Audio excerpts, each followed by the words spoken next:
नमस्कार, मैं हूं अमित सिंह और आप देख रहे हैं फर्स्ट बिहार झारखंड।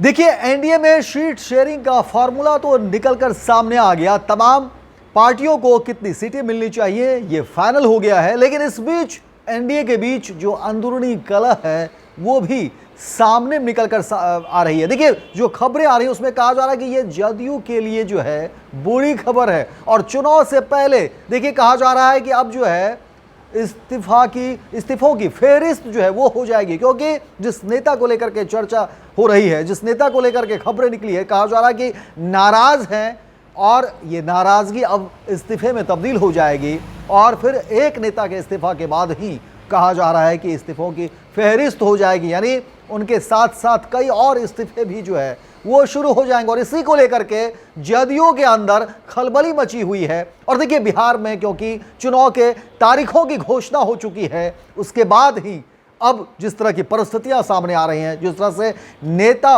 नाराज चल रहे हैं, उसके बाद कहा जा रहा है कि आखिर अब ऐसे में जो जदयू की स्थिति है वो कैसे मजबूत होगी, क्योंकि कहा जा रहा है कि 2025 फिर से नीतीश, और इस बीच अगर बड़े बड़े नेता नाराज हो जाएं तो फिर क्या होगा।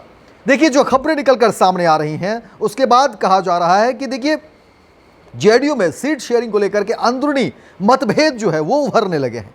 रोहतास जिले के कद्दावर और वरिष्ठ नेता जय कुमार सिंह के टिकट कटने की संभावित खबर से पार्टी के अंदर हलचल मच गई है। उनके समर्थकों ने चेतावनी दी है कि यदि जय कुमार सिंह का टिकट बहाल नहीं किया गया तो रोहतास की पूरी जेडीयू यूनिट जो है वो सामूहिक इस्तीफा दे सकती है। यह कदम पार्टी के लिए चुनाव से पहले एक बड़ी चुनौती बन सकता है। जय कुमार सिंह जेडीयू के पुराने और प्रभावशाली नेताओं में गिने जाते रहे हैं। उन्होंने नीतीश कुमार के नेतृत्व वाली सरकार में सहकारिता और उद्योग मंत्रालय जैसे महत्वपूर्ण विभाग संभाले हैं। इसके अलावा कहा गया कि देखिए, रोहतास जिले की दिनारा विधानसभा सीट से विधायक रह चुके हैं जय कुमार सिंह और नीतीश कुमार के करीबी सहयोगियों में शामिल भी रहे हैं। इस वजह से जय कुमार सिंह का टिकट कटना पार्टी के अंदर विवाद का बड़ा कारण बन गया है। जेडीयू के अंदरूनी सूत्रों के अनुसार कहा जा रहा है कि पार्टी इस बार चुनाव में अपने 101 सीटों के कोटे को अधिकतम जीत में बदलने के लिए रणनीति बदल रही है और इसके तहत पिछली बार हार चुके नेताओं को साइडलाइन करने और एंटी कैमेंसी वाले उम्मीदवारों को तरजीह देने की रणनीति अपनाई जा रही है। वहीं इसके कारण कहा गया कि जय कुमार सिंह जैसे अनुभवी नेताओं के टिकट कटने की संभावना बढ़ गई है।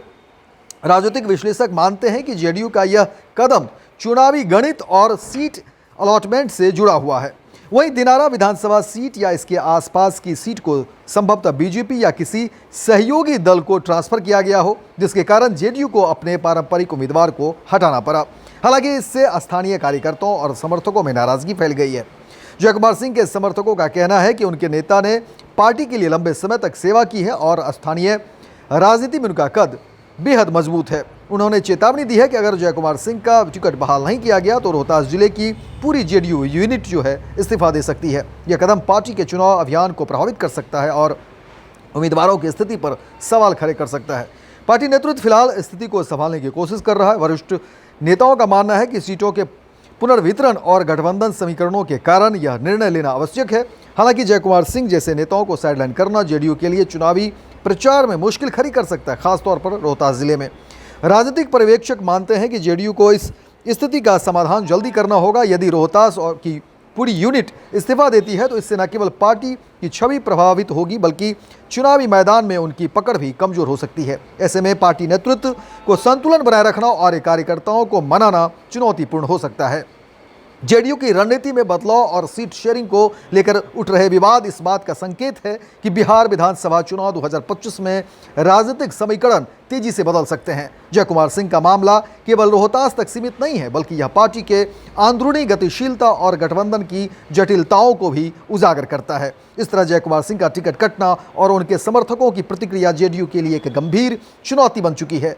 पार्टी की अगली रणनीति और इस विवाद के समाधान के तरीके यह तय करेंगे कि रोहतास में जेडीयू की स्थिति कैसी रहती है और क्या पार्टी आगामी चुनाव में अपने पुराने मजबूत कैंडिडेट्स के साथ मैदान में टिक पाएगी या नहीं, ये बड़ा सवाल है। हालांकि इस पूरी खबर को लेकर के लगातार जो है चर्चाओं का बाजार गर्म है और तमाम नेता जो अपनी अपनी तरीके से प्रतिक्रिया दे रहे हैं और जेडीयू के अंदर जो कलह है उस पर लोग सवाल उठा रहे हैं कि देखिए, चुनाव से पहले किस तरह से जेडीयू के अंदर खाने जो है खलबली मची हुई है। हमारी नजर इस पूरी खबर पर बनी रहेगी। फिलहाल आप देखते रहिए फर्स्ट विहार झारखंड।